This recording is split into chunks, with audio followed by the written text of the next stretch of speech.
Good morning. It's morning huddle time. Chad Prinky here, as always, along with my good friend, producer, co-host extraordinaire, Stacey. Stop. Stacey. Hey, how do you want us to install this water heater? And my coworker was like, I don't know, install the water heater. Like, why are you even asking me? He's like, well, I don't know if you know, but what you designed, it can't physically fit through the front door of this building. My class is only 40 minutes. So we have to get this done in 40 minutes. You have to clean up in 40 minutes. And then it also, when you use the miter saw, a lot of kids are scared of the miter saw, and you just see the difference in their confidence when they come in here compared to when they leave. They're excited. Be announcing a new county that's going to join us in Maryland, so we continue to spread it. And I'll say my peers across the country are starting to take this and adopt this at their local IEC chapters. Either AI assistant tools, you have AI master builder tools, and then you have kind of a bit of both that are 1 foot in BIM, in current processes, and 1 foot in AI. Said, Brett, in life, opportunity meets you at your level of preparation. She said, here's the keys, go forth and do great things. Good morning. It is morning huddle time. Chad Prinky alongside Stacey Holzinger. Stacey, how are you today? I'm good. It's so nice to see you. It's been a couple weeks. Right. You've been, well, there was, I think, technical problems on your end 1 week. And then I don't know, another time, I think you just were taking a time out from me, which is totally understandable. And hey, I'm missing my awesome microphone today. And I'm going old school with the Apple AirPods. I hope that the audio is okay. Yeah, you sound great. And where are you? I am on a tiny island off the coast of Puerto Rico called Culebra, with my family of 4 of us, 5 of us, with me included, my wife and 3 boys, and we're enjoying some time off. Though I'll be honest, Stacey, we are a cold weather people. Oh, and yeah, we're just not built for 80 degrees as the low, kind of thing. We're like, when does it cool down? I love that. Well, you guys are all hockey, so yeah, exactly. Yeah, we're like we're not used to sweating for any prolonged periods of time. My wife's getting like 9 showers a day.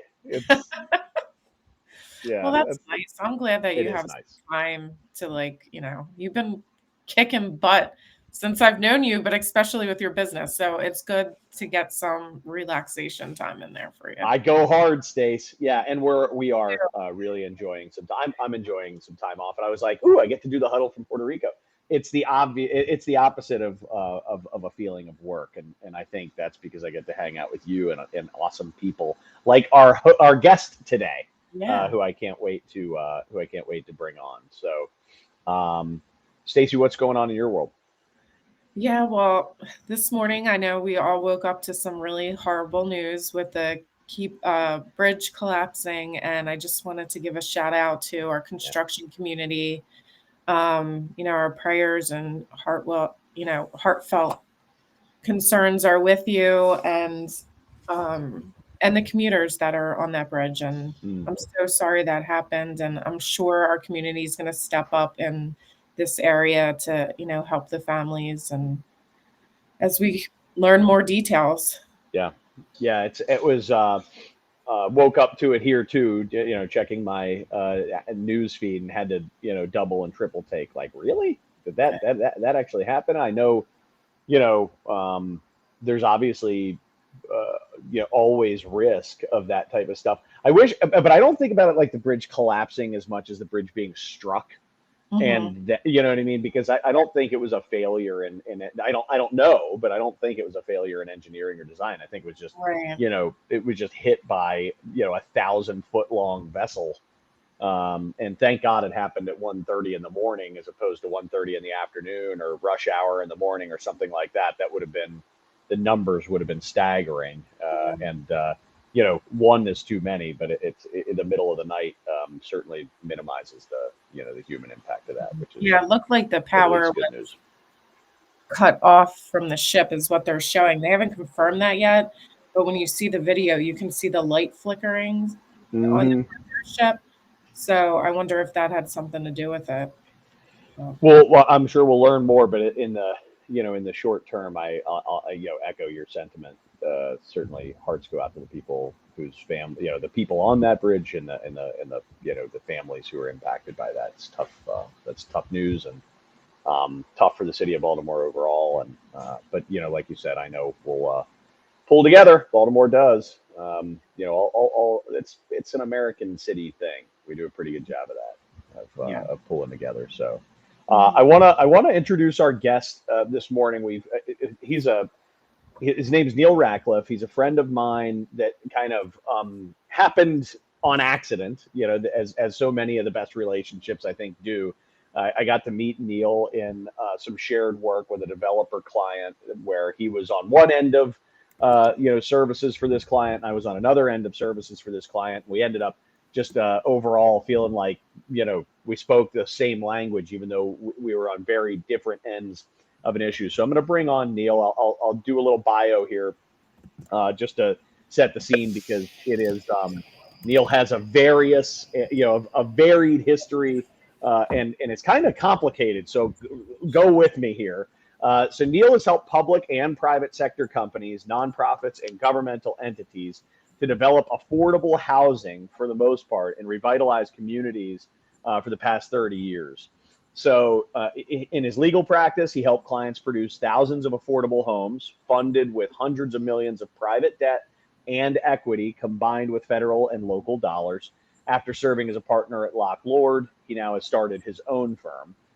In the interim, he actually served as the HUD Assistant Secretary for Community Planning and Development under Ben Carson, and was responsible for over $43 billion in federal funding. That's billion with a B.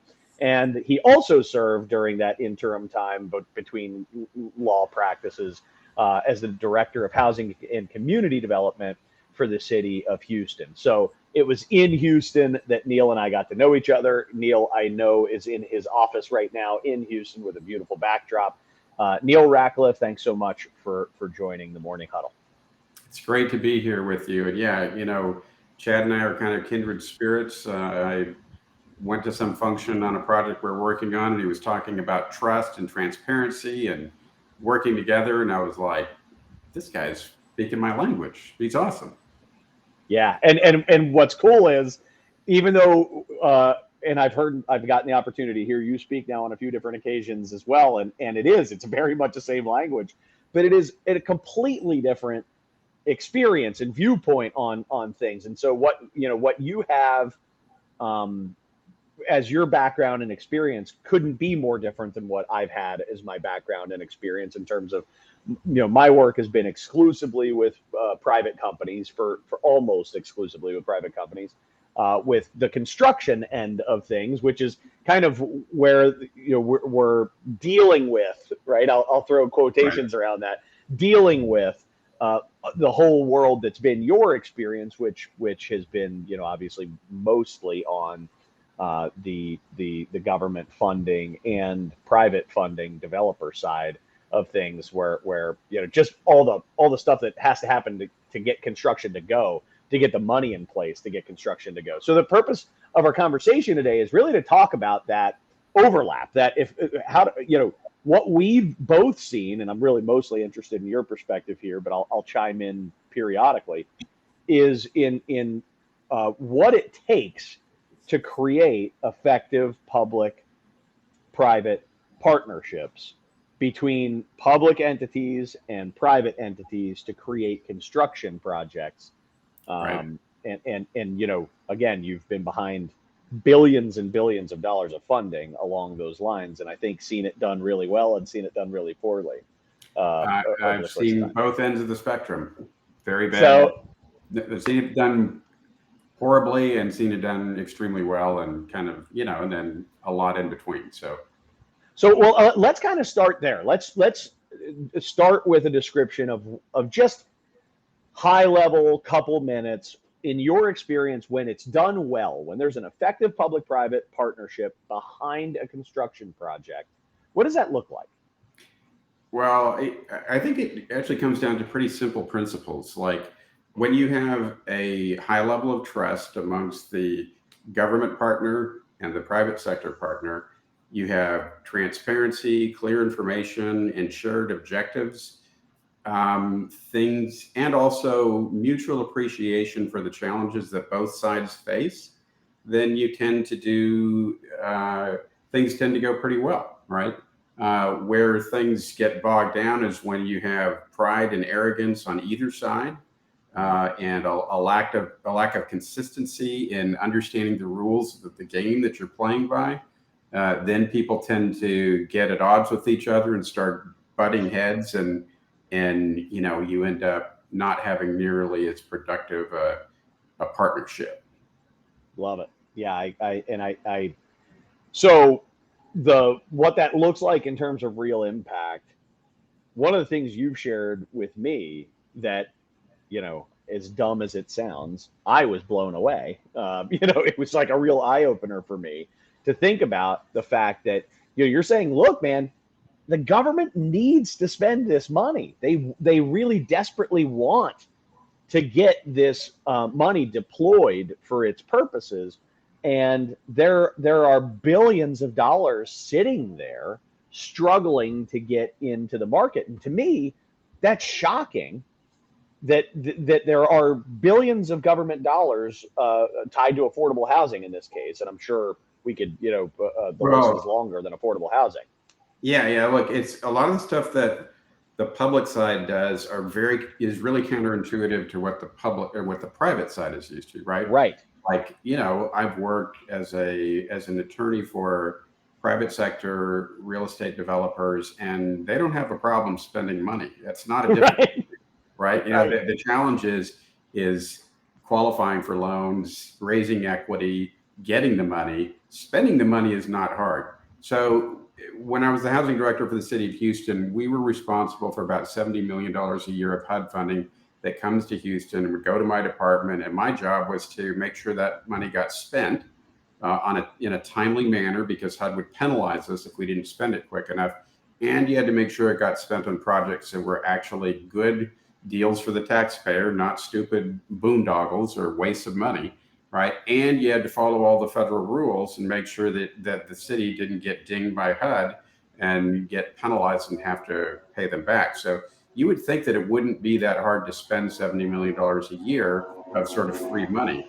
It's really hard because of all of the restrictions that the federal government puts on that money, and the time that it takes to screen applicants, figure out who's got good projects, and get that money into projects that are going to be very, truly beneficial for the taxpayer, and that also can spend quickly enough.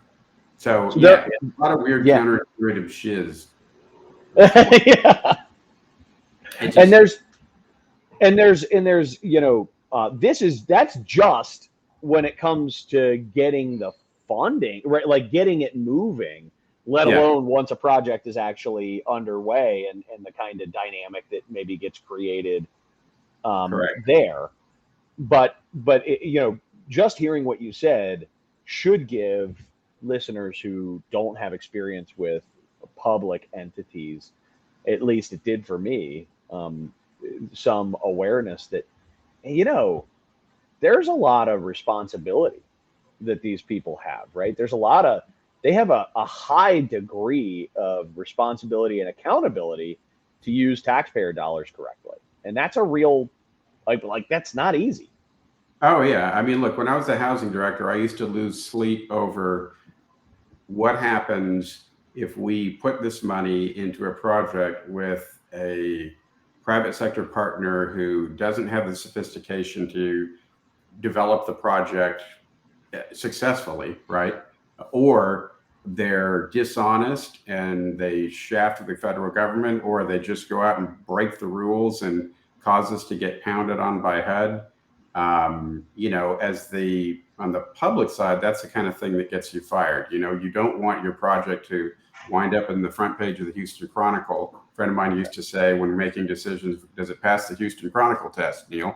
Like, would you want what you're doing right now to be on the front page of the paper, or would that cause you heartburn, right? So you get this whole public side that's worried about getting on the radar of the elected officials or the media in a negative way.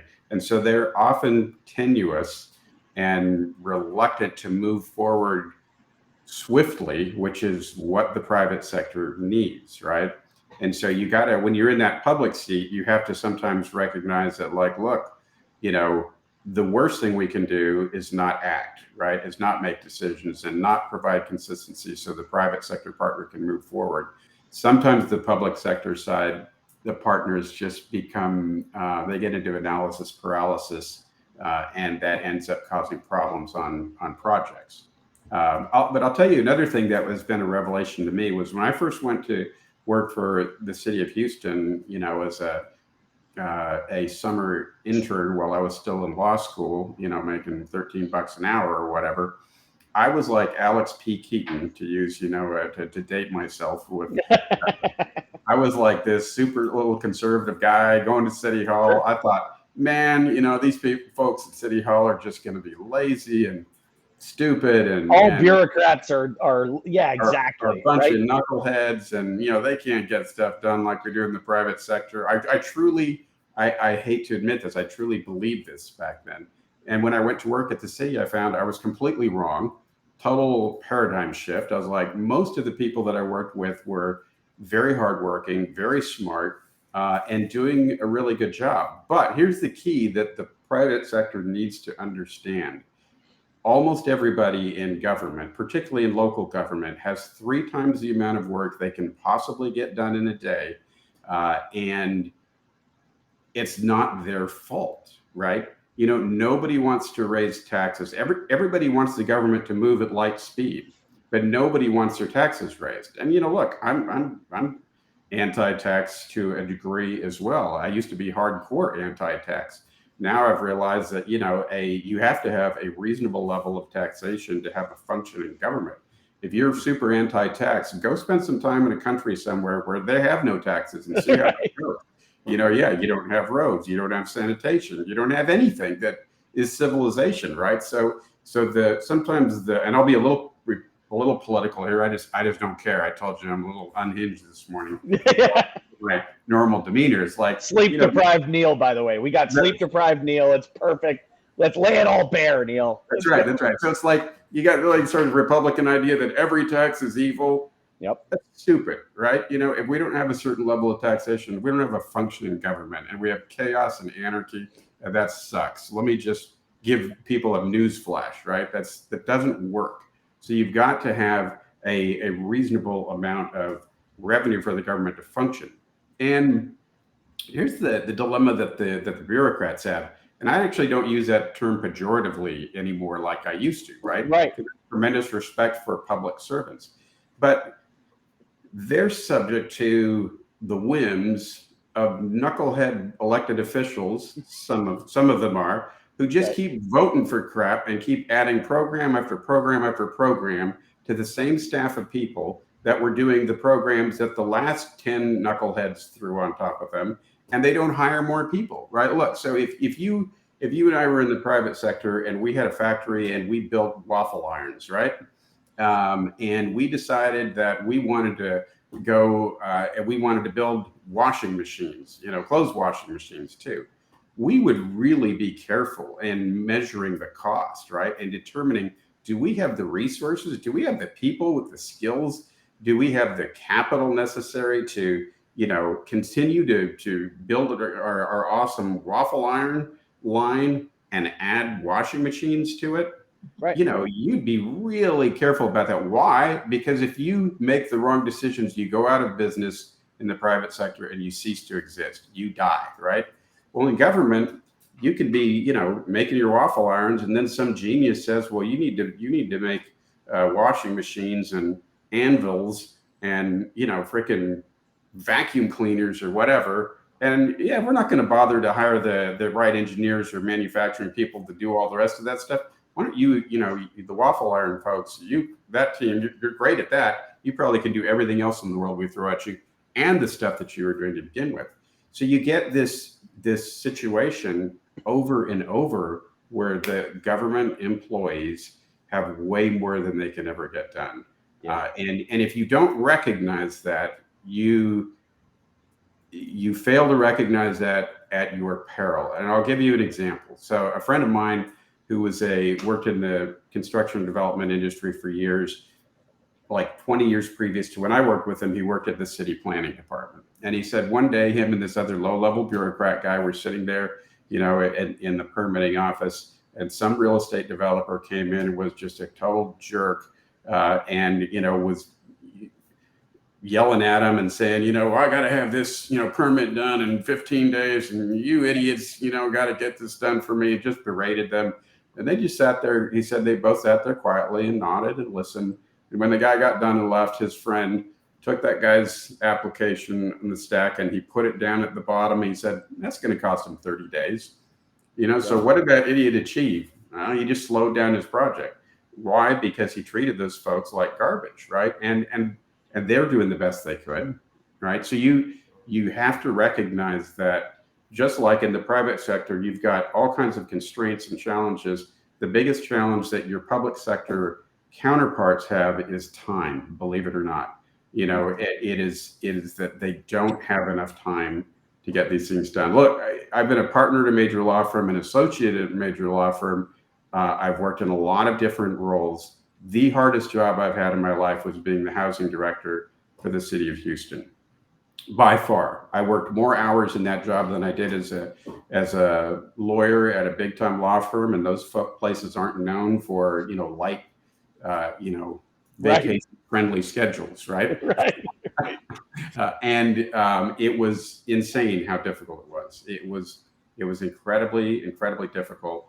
And so if you recognize that going in, and you treat your public sector partners with respect, and giving them some deference, recognizing that their job is hard. It's not easy. And most of them are pretty smart people. And frankly, most of them are in government public service because they have, they're cause oriented and they want to make a difference. It makes all the difference in the world. Government employees can smell condescension a freaking mile away. And when you come in with an arrogant attitude and treat them like morons, they're going to pick that up, and it isn't going to go well for you or for them. It's just good business to be kind and considerate and nice to people, and to try to empathize with them. That's why a lot of the stuff that you're into, these are universal truths. You treat people with respect, they tend to treat you with respect. You be truthful with other folks, and the odds of them being honest and transparent with you are going to increase exponentially, right? So, it's funny.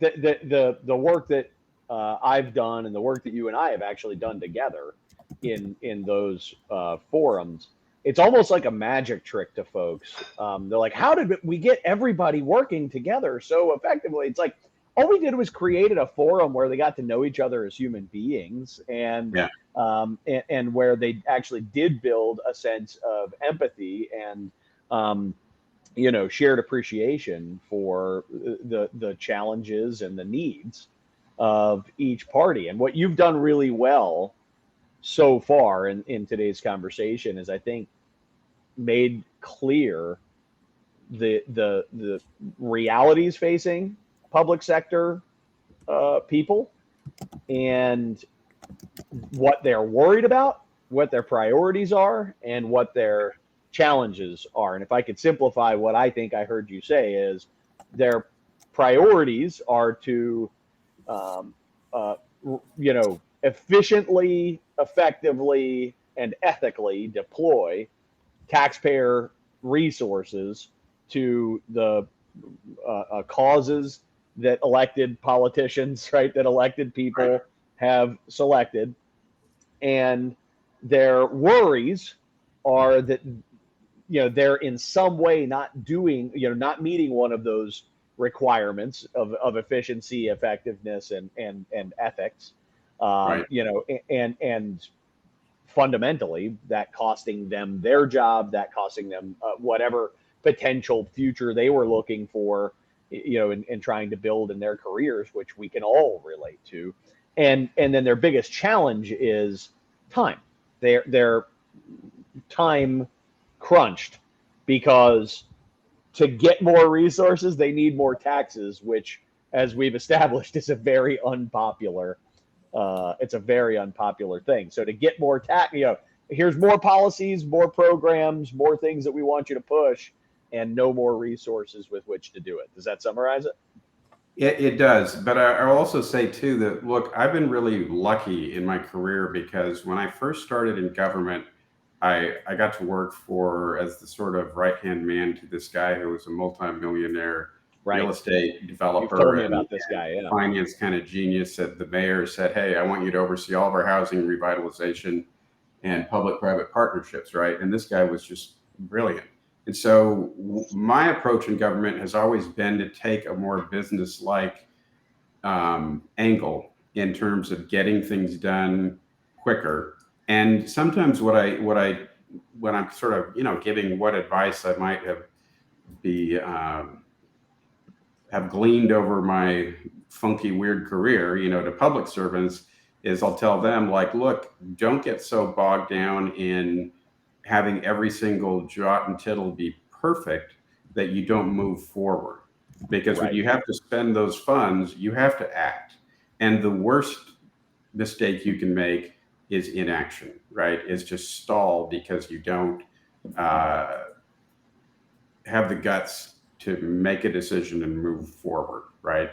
You know, and so there's an intersection of efficiency that both groups have to strike, right? They've both got to move at an efficient pace, or bad things happen. You know, if you're building a building and you don't stay on schedule, and you know, contractors leave, you know, the project can fall apart. Interest carry costs go through the roof. All kinds of bad things happen. If you're on the public side, if you don't move fast enough, you're not going to spend the money that you have, and you're not going to get the next year's round of funding. So it's important for both sides that there be a certain level of expediency involved, and that's often something that I've tried hard to instill. Well, I've watched you do it. Yeah, I've watched you do that, and I think to great effect. To just, you know, stand there and be the, you know, the person in the public sector sphere that says, you know, folks, I understand the debate, but we have to move. We have to move, right? So, you know, we got to put an egg timer on this thing and make a decision. And I think the private sector deeply appreciates that, you know, timer, right? That says we gotta move. So speaking of gotta move, I have to move for a moment into thanking our sponsors for helping us to spread the word about the Morning Huddle. So first, I want to recognize Marsh McLennan Agency. This is a full-service insurance company that focuses on small to mid-sized to even some large-scale businesses. Great people, from employee benefits to property and casualty to bonding, which is the folks that I know most. And, you know, they do just an excellent job advocating on behalf of their clients with the sureties. So Marsh McLennan Agency. The next is, I want to thank Sandy Spring Bank. This is a regional bank based in Maryland that does a huge business with contractors. And I think the reason they do is that they understand the construction industry and the needs and demands on construction companies. Sandy Spring Bank will definitely be a partner for your construction business. Then there is Lawrence Law, which is similarly, and there's a common theme. These are all similarly minded businesses that focus on that, you know, small to mid-sized business, and have a really, really strong construction practice because they really get construction. And Lawrence Law understands what contractors go through on a day-to-day basis and how to protect them legally. And then lastly, there's Katz Abosch, which is an accounting firm that is cut from that same mold. And they have a group of construction-focused partners who are so good as advisors. They really take a step beyond tax and you know, audit, and move into that advisory kind of role. So thank you to all of our sponsors for helping to make the Morning Huddle possible and helping to spread the word. We very much appreciate it. So Neal, I'd like to do kind of the same thing in the private sector that you just did with the public sector. You've also represented all these developers, and we've hinted at it a little bit, right? Where there's time is a priority for these folks, and carry costs, and all those types of things. Let's give it the sort of same treatment. What's been your experience with with the private sector? You got to. It helps for the private sector to try to figure out what drives the public sector, right? In helping the public sector to move faster, because the private sector is always moving faster than the public sector, and they're trying to bring them along. As I mentioned earlier, you don't bring them along with condescension and arrogance.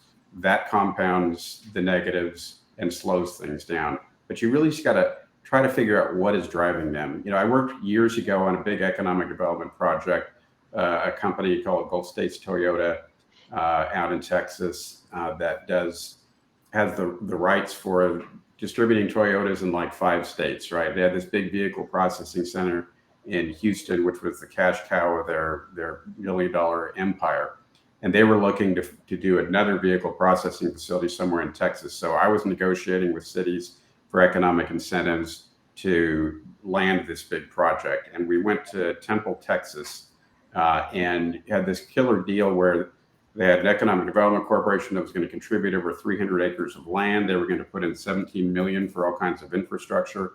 And the executive team of Gulf States Toyota was one of the most sophisticated groups of business people I've ever dealt with. Just fine, great people. And the city manager and the city attorney were brilliant in their fields, right? So you had really 2 smart groups of people. And I had this epiphany at some point in that process. I realized I was the only guy in the room in the negotiations that spoke the languages of both sides. The private sector guys were just often like, why is the city behaving this way? Why are they negotiating for this or that? We don't get it.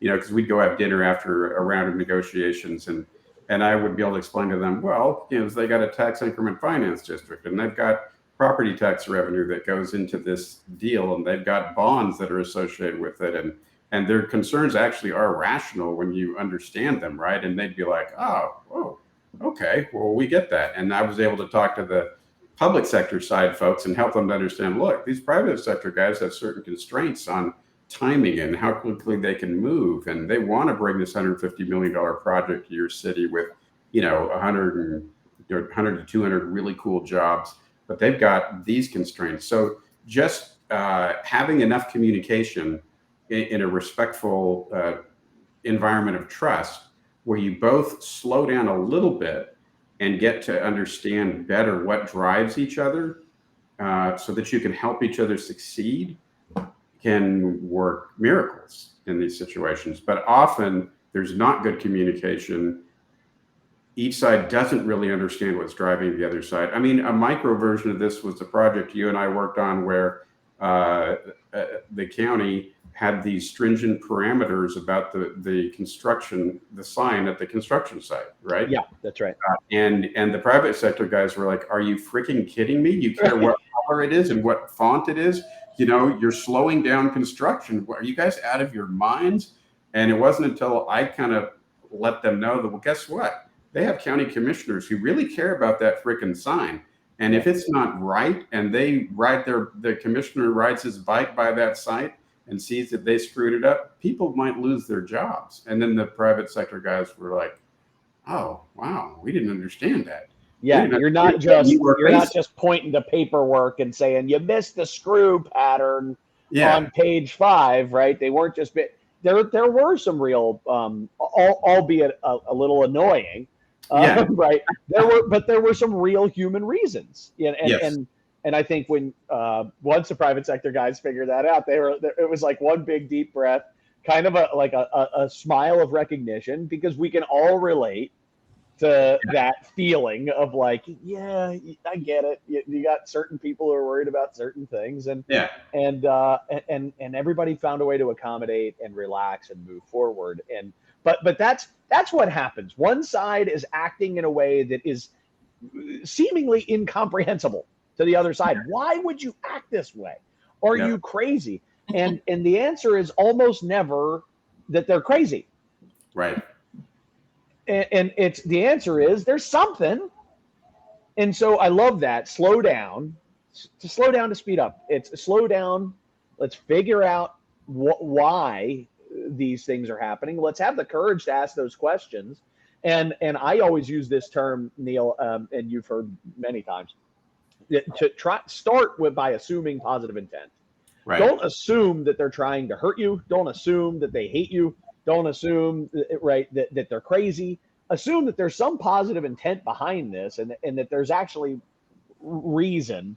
And if you start with that, you'll eliminate that tone of condescension and judgment and all those types of things that will immediately cause negotiations to break down. And no, I think that's critically important. And I will say, just quick, a plug for the public sector, public servants out there. Try to assume the good in them. And we live in an era where so many people assume the worst of anybody who works in government, right?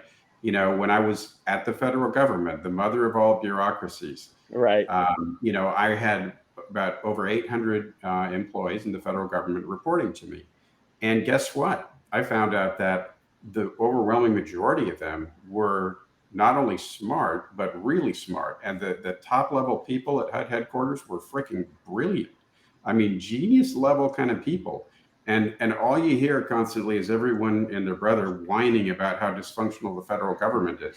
I did not find that when I went to Washington, and I was on this sort of task force at an undersecretary level that included every single department of the federal government focused on Puerto Rico and the Virgin Islands after the hurricanes that rocked those areas, right?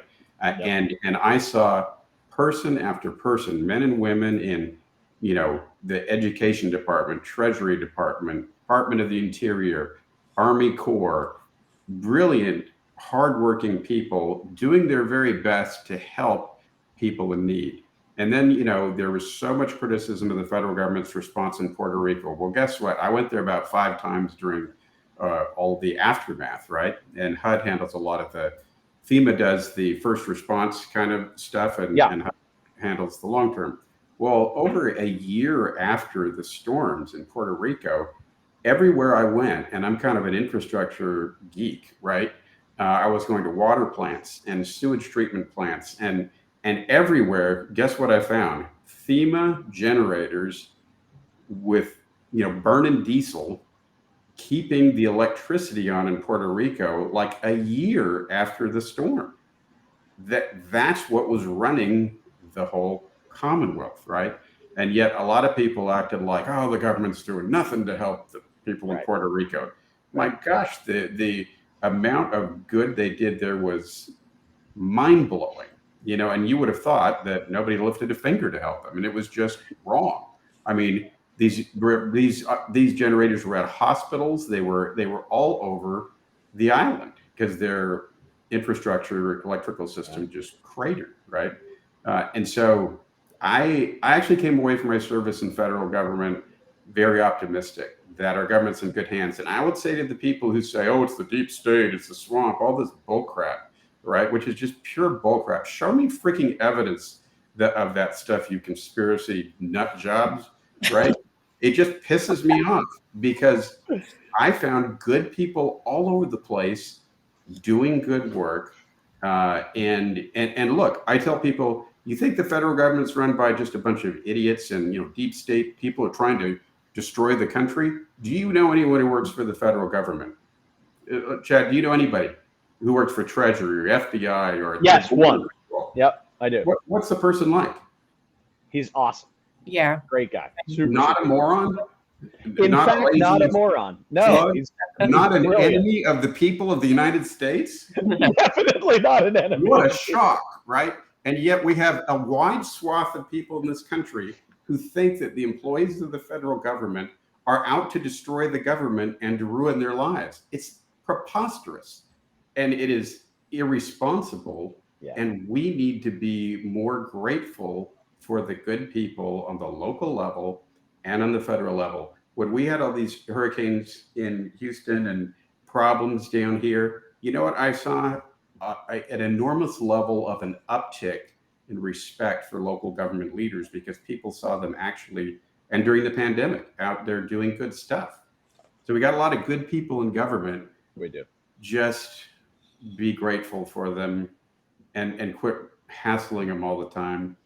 They're not perfect. They're going to screw up. I'm not saying the federal government is perfect by any stretch. It needs to be fixed all over the place. But it's like Winston Churchill said, democracy is the worst form of government on the earth except for every other form of government, right? It's like we actually have a pretty dang good system, and we ought to be, in my humble opinion, a little bit more positive about that, because the logical extension of just deriding it constantly is what? We don't need it. We want a dictator, or a monarchy, or what the heck? We have a good system. We have good people at the state, federal, and local levels. So let's be nice to them.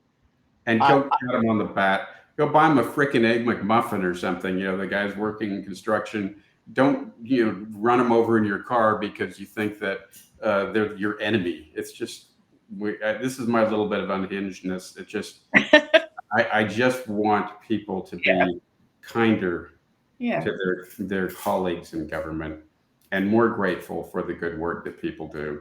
And to bring it back to what we're doing from the theoretical, when you just show respect to the people, your public sector partners, it's astonishing what kind of dividends that can pay in getting a good project done better, faster. Yeah. You know what's funny is if you're a jerk to people, they're a jerk back. And that's a human to human thing. And I don't care I don't care if they're working with your tax dollars or not, right? They're humans. Right. And if you're a jerk to them, they're going to punish you for being a jerk to them. If you're kind to people will generally be kind in return to you. And that's universally true, regardless of where you work. And so what I love is that, I'm hearing you talk about this, reprogramming a lot of our maybe, first impressions. Like you're carrying around stereotypes. They're not helping you to have a better relationship with government officials. If to the extent, especially that you have to work with government officials, it would certainly do you good to disavow yourself of those notions as quickly as possible, because it's not going to help you to have a better experience. And then as a side note, just as a part of the American people, maybe overall stop buying into the conspiracy. Like, my dad is a really, really sharp. I love, my dad has been a coach and guide for me and many others for many years. And one of the things that he would always ask me when I'd have some bold opinion about something I had no business having a bold opinion about, right? Right. And he would say, "Man, is that from personal experience?" And I would say, "No." And he would say, "Now I wonder." Right, but I'm like, but I'm listening to this, I'm watching that, and he would always say something, akin to like, "I wonder who benefits from getting you all fired up." That is a brilliant litmus test, a very wise litmus test. And look, when I try to kind of admonish people to be a little more optimistic about what they see in government, I went through the same thing. And like I said, when I started in government, I assumed the worst. I thought, oh, this is just going to be a debacle, and I was wrong, thankfully. Right? Yeah. So yeah. I mean, your public sector counterparts can really help you, and usually are pretty darn good people. Yeah. Yeah, and I think if I would have any, and I know lots and lots and lots of people in the public service, if I would have any piece of advice for people who are spending their careers in public service, if they want to play a small part, it would be in changing, it's kind of like a PR campaign. Like if we could just get the DMV people to be amazing. Do you know what I mean? Like it would go a long way, because that is the average person's interface with the government.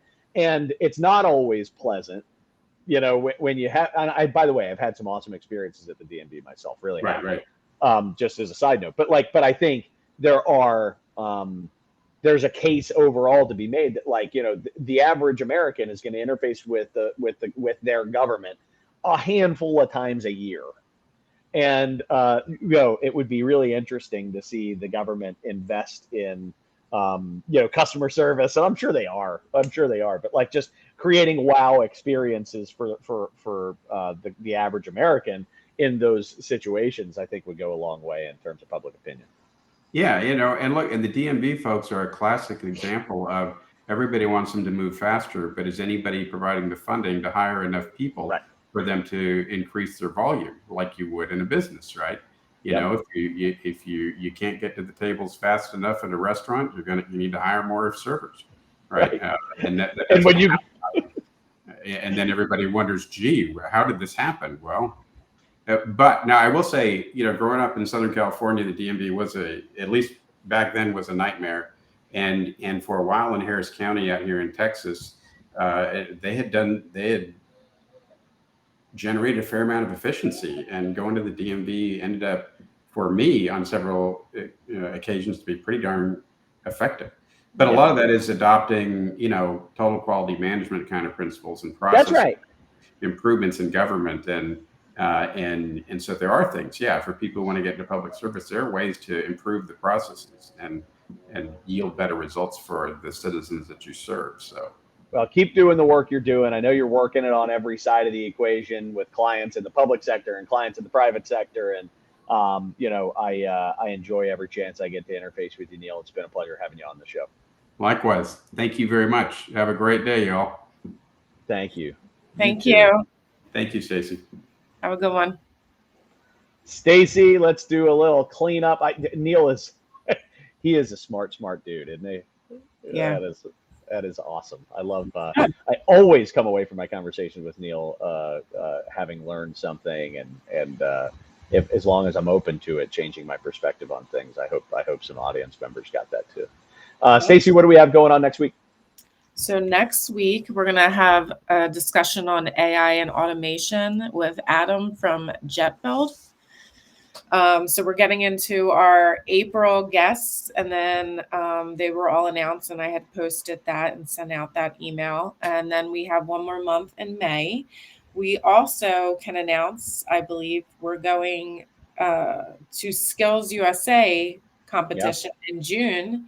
The Morning Huddle will be live there for at least 2 days, and we'll be interviewing high school students that are participating in a number of trades. It looks so cool, and it's so large.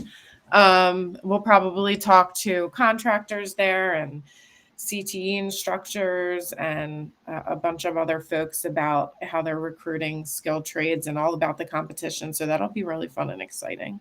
I can't wait. Yeah, that is going to be great. And then, so in addition to looking forward to next week's episode, talking about AI, this is AI specifically from a developer-driven perspective, which is to say, you know, hey, for contractors, look further up the chain and let's figure out what developers are doing with AI and figure out how we can prepare ourselves there. In addition to being excited about that and the Skills USA competition live, that's going to be a blast. I also want to mention that I have gotten just awesome feedback from the well-built series of the Morning Huddle that Matt Verderamo and I released last week. We're going to do one of those every month. Talk a little bit about what that includes, just because I don't think we really announced it. There's three. Well, I guess there's 4 segments of the show, but 3 real, elements that we cover each time. One is we have an educational topic, something that Matt and or myself either are expert in or study well in advance of that show, so that we can bring a lot of value in terms of knowledge that we've gained on a subject. So there's an educational component. Then we do a segment called XVY, where we argue with each other about some hot topic in the industry, whether it's ranging from like the use of AI or organizational structure decisions or like those types of stuff. So Matt and I have a compelling argument together, and then we finish by talking about what we're reading now and why that is making an impact on us, because Matt and I I feel like we're in like a competition to read the most. I'm kicking his butt. Yeah, learn that about him. Yeah, he's awesome. He loves a book, and I hope he heard that line just now, because he'll read like 3 more books by the time I talk to him. Yeah. But I'm killing him. I'm on vacation, Matt. Good luck catching up. I am just crushing I know books. you have I'm tearing plenty them of down. time. I'm tearing them down. All right, I will. Stacy, thanks so much for today, and obviously everything you do. Anything else you want to say before we wrap? No, I think we're good, and I look forward to seeing you for the rest of the huddles. I'm not gonna bail on you. Yeah, thank you. Stacy and I have sorted out our for stepping up as always. He's awesome. No doubt, he is awesome. That's I'm always I always enjoy him as a co-host too. So, all right, cool. Thanks, Stace. See you soon. See ya.